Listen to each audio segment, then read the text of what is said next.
31,000 per acre. మనకి possibility ఉందా? మన దృష్ట్యా ఉందా?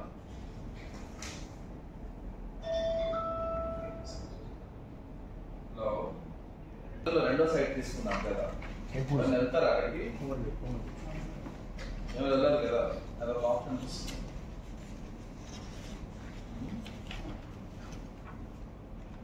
ఇంకా ప్రైవేట్ రైతులు సంవత్సరాలు అయితే 30,000 చెప్పండి. 30,000 సంవత్సరానికి వస్తుందా? మిగులుతుందా ఎకరాకి? అవునా? దాన్ని మిగులుతాయి కదా సార్, 70 బస్తాలు. గడి మ్యాక్స్ అయితే వస్తుంది సార్. మామిడి చీడిన వరకు కూడా వస్తుంది. 30,000 మిగులుతుందా? లాభం పెద్దాపురం ఆర్మీపట్నం మధ్యలో ఒక 1000 ఎకరాలకి ఎస్ఆర్ గుజరాత్ కంపోస్ట్ రోజు జెట్రోబా ప్లాంటేషన్ పెంచారు.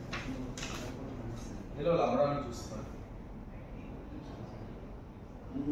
దగ్గర ఒక 30 ఎకరాలు హెచ్ఎస్సీ హ్యాండిల్ చేసుకోవాలి.